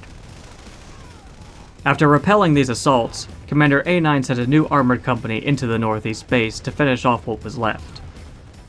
Once all threats had been neutralized, engineers were brought in to capture the first enemy tech center. Now Commander A9 had to deal with the more formidable northern base. In the middle of this region was a lake that was large enough to support naval vessels. Assuming the lake had no hidden enemy submarines, he could construct a naval yard and deploy his own warships to bombard the Soviet base. Having left the enemy submarine pin standing, Commander A9 used a spy to infiltrate the building and conduct a sonar pulse of the lake. This pulse confirmed the presence of several enemy subs, which would need to be eliminated first. The submarine pin was demolished to make room for the naval yard, which immediately came under attack by the enemy subs. Using his attack helicopters, the Allied commander destroyed the nearby submarines, though not before losing his naval yard. He reconstructed it, assembling a small fleet of gunboats and destroyers. This fleet cleared the rest of the lake of enemy subs, making it safe for the commander to deploy a couple of heavy cruisers. With these cruisers on hand, Commander A9 ordered them to bombard the Soviet base, but being careful to avoid firing any shells too close to the tech center, which needed to be captured. After destroying a few power plants, the cruisers focused fire on the construction yard, successfully destroying it. However, more submarines arrived from the north, implying that there was a pin outside the region sending these reinforcements. The Allied commander deployed more naval units to combat these submarines, while the cruisers still focused on the enemy base. After continued bombardments, they managed to destroy the Iron Curtain and the missile silo. From here, the rest of the Allied forces could take the helm, with an armored company supported by attack helicopters making an assault on the Soviet base from the south. This attack force eliminated the remaining defenders, and destroyed the rest of the buildings except the tech center. Once the area was secured, engineers were brought in to capture the tech center, completing the mission.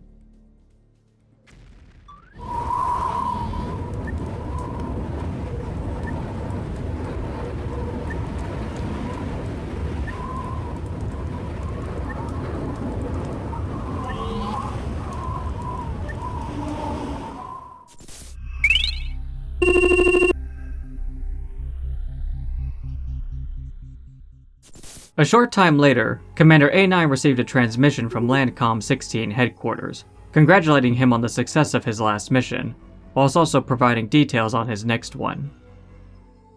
The intelligence they gathered from the captured technology centers revealed an underground weapons facility nearby. The commander was ordered to send troops into the facility to place explosive charges on its generators. The resulting explosions were expected to destroy the facility. The commander was warned that nerve gas was present inside, and that the Soviets would most likely use it against his troops.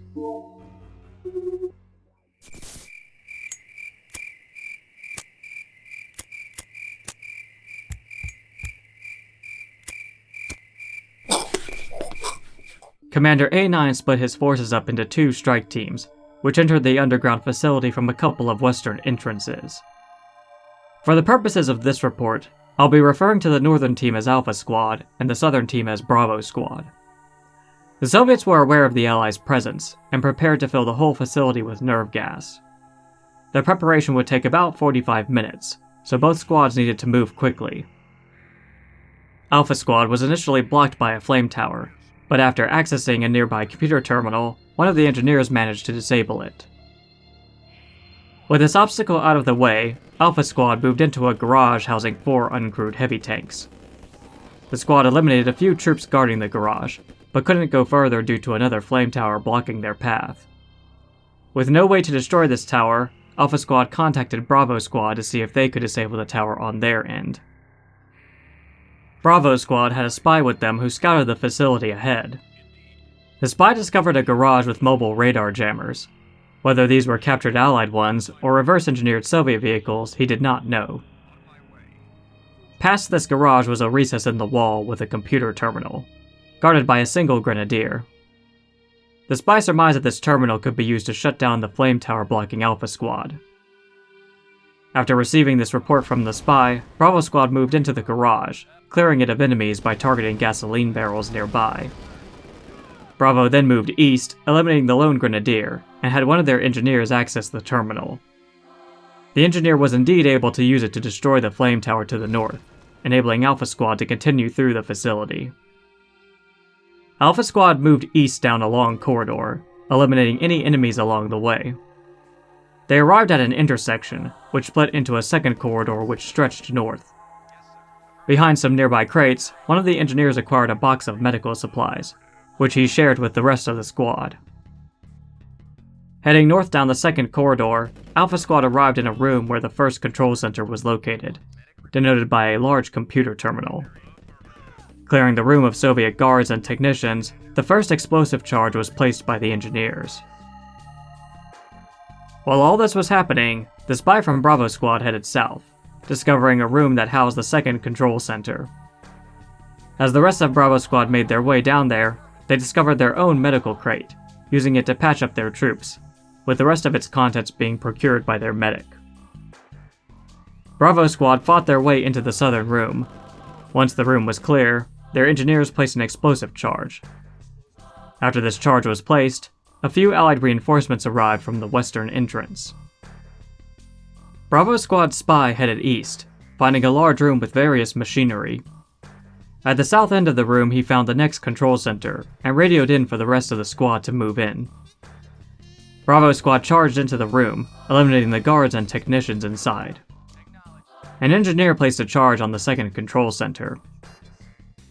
Like Alpha Squad, Bravo found themselves blocked by a flame tower, and hoped that Alpha could find a way to disable it. Indeed, Alpha Squad was able to do just that, after discovering a computer terminal along the wall as they continued down the long corridor eastward. With this flame tower gone, Bravo Squad could also continue heading east. After aiding Bravo Squad, Alpha moved into a storage room at the end of the corridor, eliminating a few soldiers and technicians inside. As they made their way out this room, the squad entered a hallway lined with uncrewed mammoth tanks. A small corridor would take the squad south, but instead, they chose to cross the hallway to the other side, taking care not to be seen by the Soviet guards. As they crossed, one of Alpha Squad's soldiers spotted a room behind the mammoth tanks, filled with what looked to be crates full of cash. Money would do them no good here, and so they ignored attempting to seize the crates. Reaching the end of the hallway, Alpha Squad found a large room full of machinery. To the south, in the middle of the room, was the next control center. The engineers placed an explosive beside it after the nearby guards had been eliminated. Meanwhile, Bravo Squad moved east down the next hallway, arriving at a square-shaped room acting as a central hub. This room had 3 other hallways connected to it, and was heavily guarded with patrolling soldiers and 4 flame towers. 2 of these towers were each beside one control center, making them impossible for the engineers to reach without being killed. In the middle of the room was a chamber where the nerve gas was stored, a stark reminder that the Allies needed to finish their mission before it was released. Alpha Squad made it to the central hub from their side of the facility, sighting Bravo Squad on the opposite side of the room. One of Bravo Squad's engineers noticed a computer terminal along the north wall of the room. He made a dash past the flame tower to reach it, barely surviving. Accessing the computer, the engineer managed to disable a flame turret at the southeast end of the room, near Alpha Squad. The rest of Bravo Squad then moved forward to eliminate a patrol of enemy guards.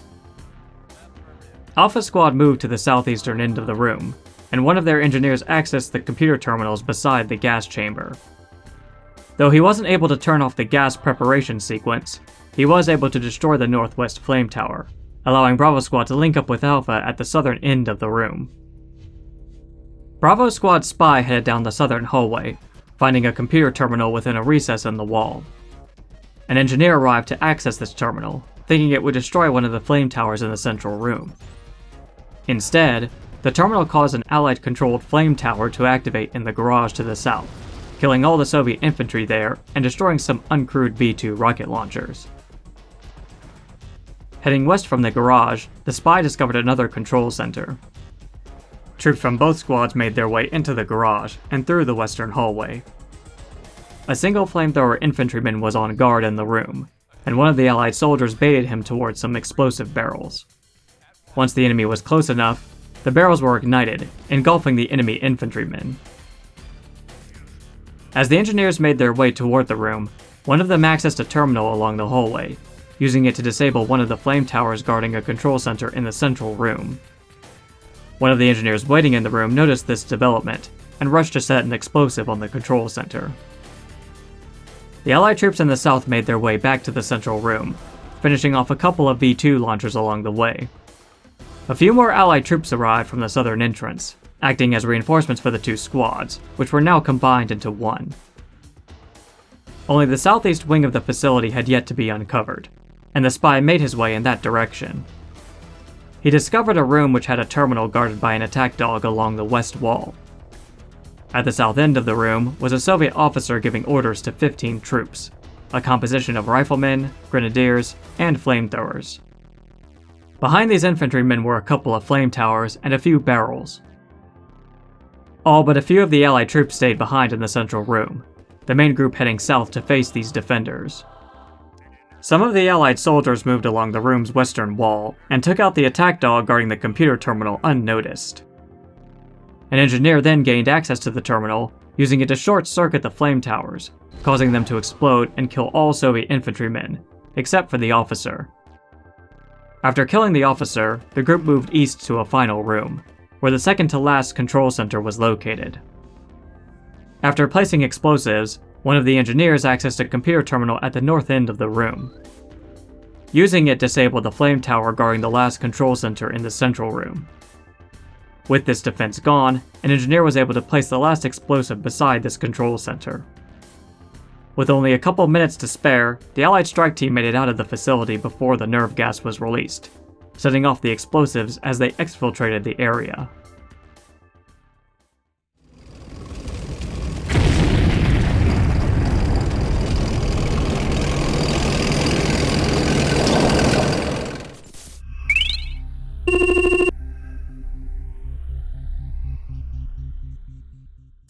After a long and bloody war, it seemed that the end was finally within sight.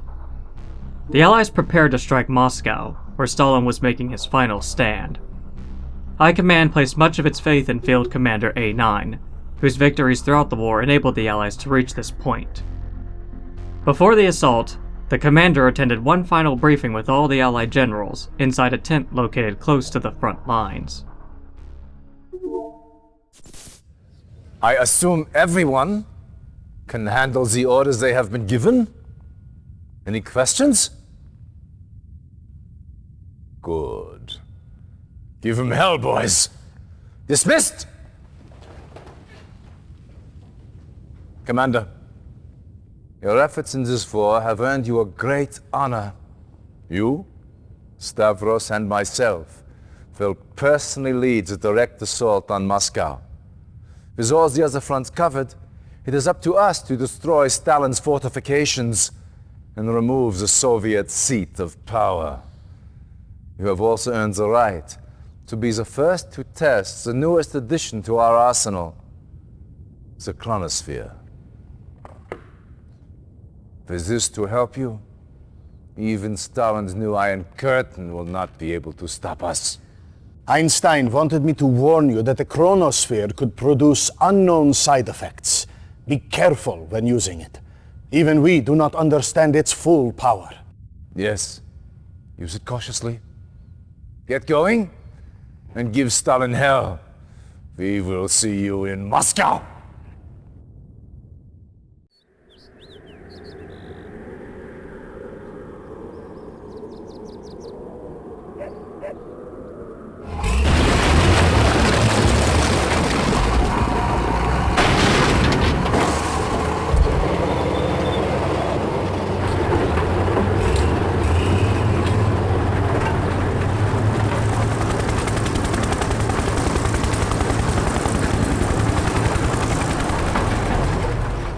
At the start of the operation, Tanya and a couple of thieves arrived in the region to do some reconnaissance, and theft, if the opportunity presented itself. Their presence was immediately discovered, and Tanya had to move quickly to eliminate the enemy soldiers, lest they ignite some nearby explosive barrels that could kill all three of them. Once these immediate threats were dealt with, Tanya moved westward, gunning down any enemy soldiers she came across. She reached a shallow part of a river that created a land bridge to the other side. However, the team couldn't go that way due to a flame tower and a couple of vehicles guarding the opposite end. Noticing some power plants on high ground to the north, the team headed in that direction. Eliminating a few guards, the three found themselves at the back end of a forward outpost. The outpost called in reinforcements, which arrived via a transport helicopter, but these troops were no match for Tanya. Tanya then proceeded to demolish the nearby power plants using her explosives, an action that shut down the outpost's Tesla towers. Seeing a supply truck, Tanya shot at it, hoping to disable its engine, thinking there may be some valuable credits inside. Unfortunately, the truck escaped the outpost just in time. After destroying the outpost's barracks and war factory, the two thieves spotted some ore silos. Each one stole valuable ore from two of the silos, which was converted into credits for the field commander. The timing was impeccable, as the commander's MCV had just arrived in the region from the north. Tanya went to work destroying the rest of the outpost, which the Soviets abandoned, though not without trying to eliminate Tanya in the process. These troops were no match for her, and with the job here finished, she headed north to meet up with the primary Allied force. It was good she joined up with them, as she helped defend the base from an enemy squad that was dropped off on a hill from a transport helicopter behind it. When not in active combat, Tanya was stationed inside an APC, which offered her better protection against Soviet aircraft, who considered her a high-value target to eliminate. The Allied commander had plenty of space with which to construct his base, as well as a lot of easily accessible ore. He would need it, for the attacks against his base by the Soviets would be relentless. Most of the assaults would come from the west, consisting of infantry and heavy armor, including multiple mammoth tanks, one of which would be shrouded by the Iron Curtain. Assaults would also come in on the south side of the Allied base, and of course, bombing runs by aircraft were a common occurrence throughout the battle.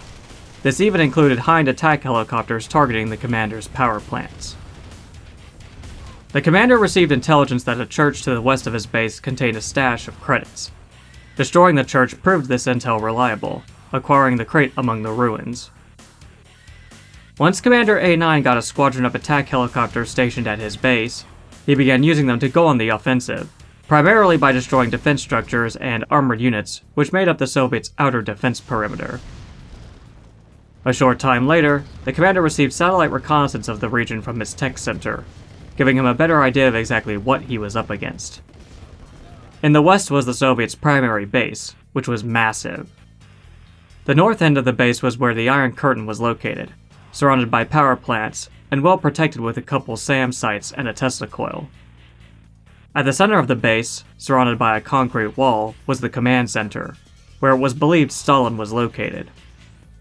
Beside the command center was a missile silo, which would no doubt be used against the commander if given the opportunity. The Soviets' construction yard, tech center, and a couple of production buildings were also located here, making it the most heavily defended part of the base. At the south end was one of the ore refineries, along with more power plants and 4 airfields. Satellite scans indicated that a second smaller base was located in the southern, central region of the battlefield, and that it too had an Iron Curtain weapon system. Furthermore, this base seemed to be the source of attacks focused on breaking into the commander's own base from the south end. Commander A9 decided to focus his efforts on destroying this base first, since it wasn't as heavily defended, and to reduce some of the assaults against his own base. The Allied commander's attack helicopters targeted a nearby radar dome just east of the secondary Soviet base. The choppers even found and destroyed the supply truck that Tanya attempted to take out earlier in the battle, discovering that it was carrying a crate full of credits. This crate would be acquired by Allied ground units later, as they prepared to assault the southern Soviet base. Commander A9 used the tried-and-true tactic of rushing armored units past the Soviet base's main defense line toward the construction yard. Not only did the company succeed in destroying the yard, they also took down the Iron Curtain too. While some of the Allied units were able to fall back out of the base, they were destroyed by pursuing Mi-24 Hinds. Being unable to reconstruct any destroyed buildings, Commander A9's longbow attack helicopters could finish off the rest of the southern base's infrastructure. The Soviets must have realized this base was no longer of use to them, and dismantled their remaining structures. They then ordered all leftover personnel to launch an attack against the Allied commander. Combined with units from the primary Soviet base, this massive attack almost succeeded in breaking into Commander A9's base.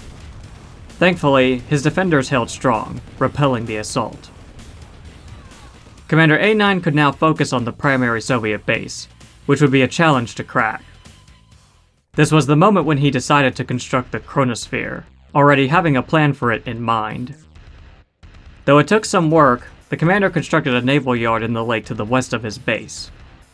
From this structure, he deployed a few warships, including a couple of cruisers, whose long-range guns were excellent at bombarding enemy units circumventing the lake to attack the Allied base. When the Chronosphere had finished charging, the commander used it to chronoshift one of his cruisers into a small lake directly south of the Soviet base. From here, the cruiser used its long-range guns to destroy the enemy airfields before returning back to its original location in the central lake.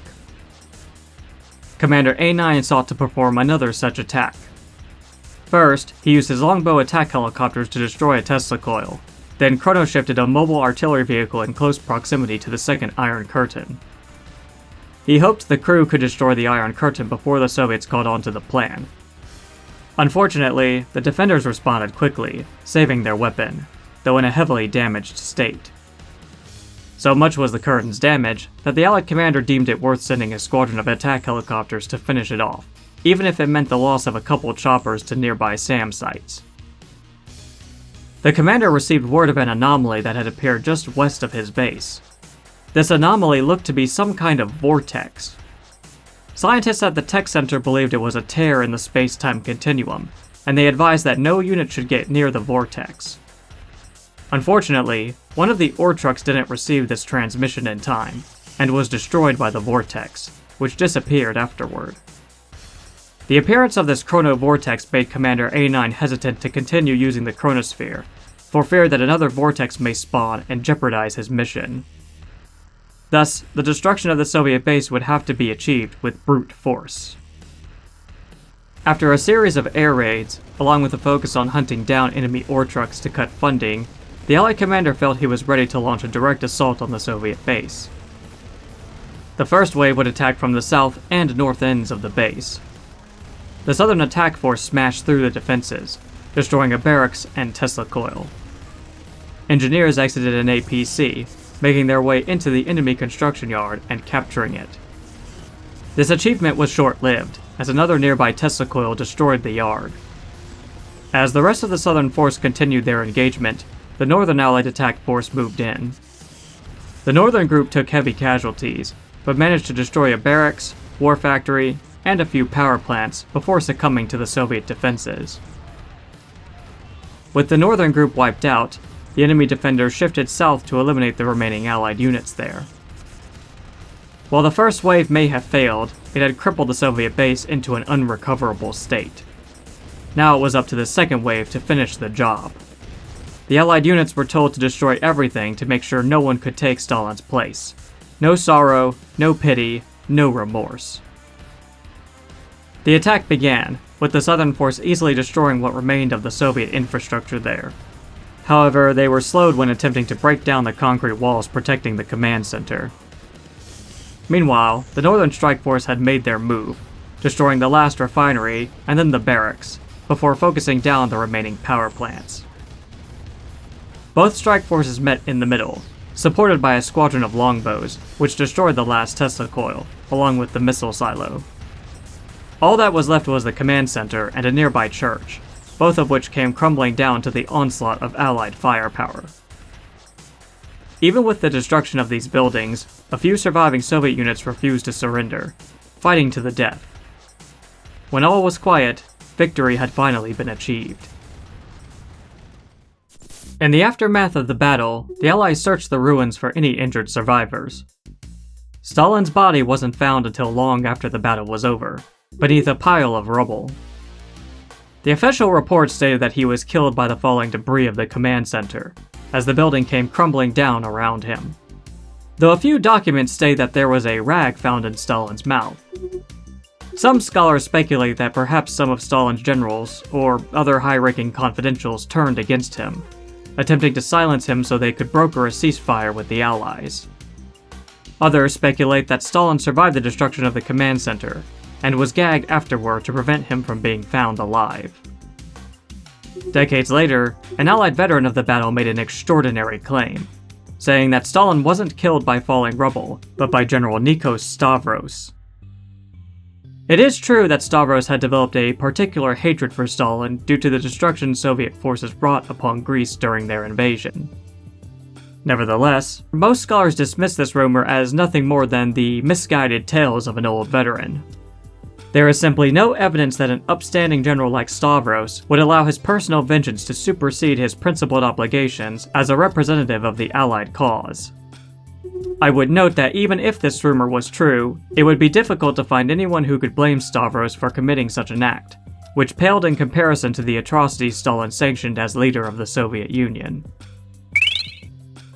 Well, it seems I'm out of time for this report, which I believe is long enough as is. Keep in mind that while I primarily focused on the operations of one Allied commander, whose achievements, as impressive as they were, make up just a part of the greater history that is the Second World War. If I can, I will try and catalog other critical operations of this conflict in the future. But until then, good luck, Commander.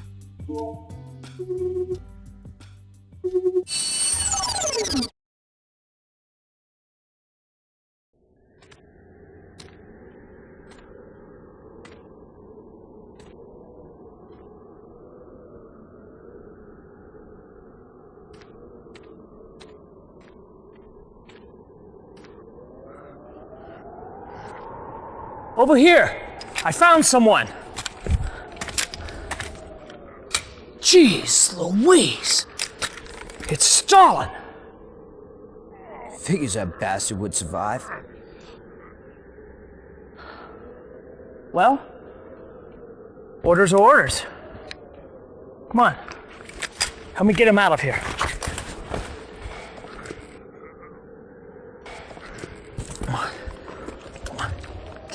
Private, what do you think you're doing? Sir, it's Stalin. He's still alive. Private, I don't see anyone there. Right here, sir. I don't believe you heard me, Private. I don't see anyone here. Do you?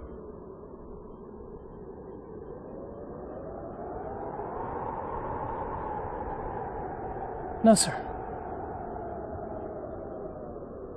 I don't see anyone.